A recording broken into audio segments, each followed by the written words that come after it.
Okay, magandang buhay mga ka-cyber. Sa video natin ngayon, nakapokus yung camera dito sa shifter.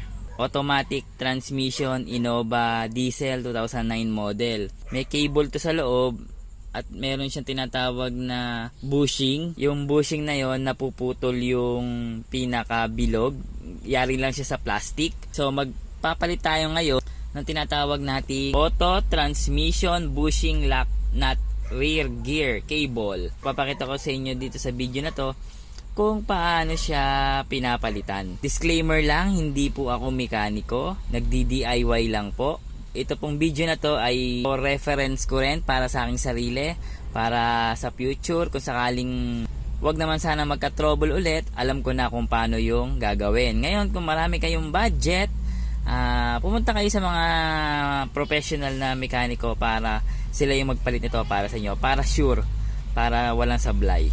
Okay, so simulan na natin. Okay mga ka-cyber, simulan na natin ang voice over. Yon, yung maliit na cover na yon, yun muna unang tatanggalin natin para matanggal natin yung cover ng gear shifter.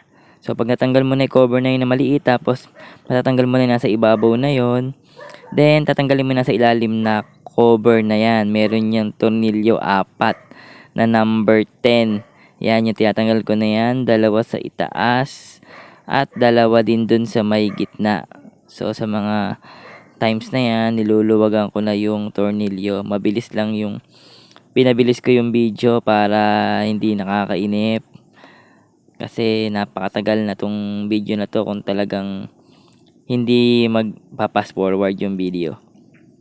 So ayan, natanggal ko na din yung cover sa ilalim. So lalabas na yung gear shifter dyan na skeleton. Yan yung binili nating bushing, yung hawak-hawak ko na yun. Yan.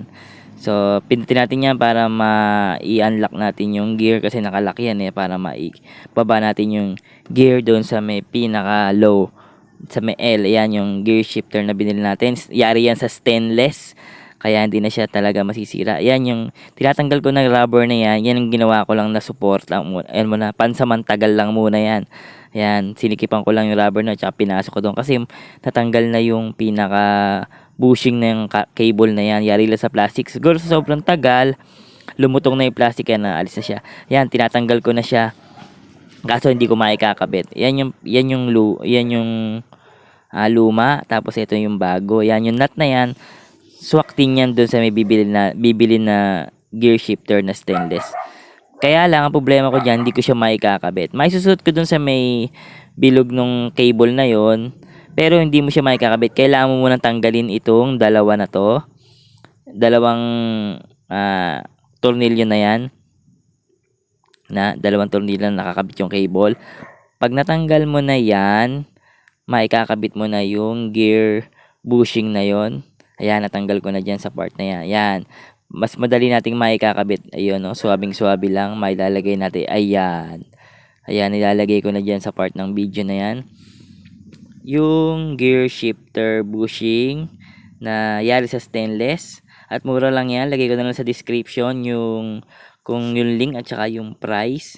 Ayan, gagamitin mo siya ng Allen na para mahigpitan. So, ganyan. Hindi mo siya maikakabit dun. Kung di mo tatanggalin yung dalawang tornilyo sa gitna, hindi mo maikakabit yung bushing na yan doon sa may lagayan na yun. Yan. So, nilagyan ko din nga pala, mapapansin nyo, merong parang tape doon sa may suksukan na yon. Nilagyan ko lang para may tanda. Pero kahit naman walang tanda, sakto naman yan Sakto naman, di naman nababago yung sukat ng cable papunta dun sa may suksukan ng gear bushing na yon. So ayan, naikabit ko na siya, nahigpitan ko na. So binalik ko na yung dalawang tornilyo sa gitna. Ayan, nakalagay na siya. Hinihigpitan ko naman ngayon sa part na yan. Hinihigpitan ko na siya para hindi na siya makawala. Sakto na. Ayan, yan na yun. Ayan, tinetesting ko na dyan. Yung kinakambyo ko na kung wala ba siyang galaw, kung swabe ba. So mapapansin nyo dyan kung ganito mangyayari sa inyo, kinabit nyo yung bago, medyo matigas-tigas na siyang, yung hindi na siya parang maluwag pag kinakambyo, yung swabe na.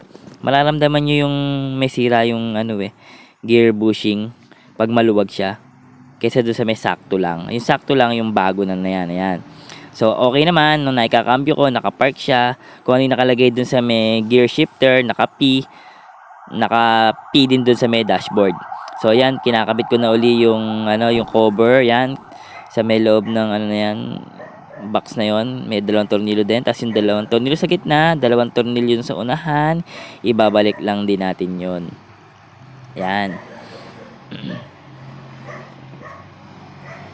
Yan. Pag nahigpitan na yan, babalik mo na yung cover, di-clip-clip lang yan, tapos meron siyang parang lock doon sa unahan, yung para siyang para siyang tornilyo pero di plastic siya, pero di putok lang, ganon, di snap lang. Ayan, yan yung pinakahuli, yung cover na yan.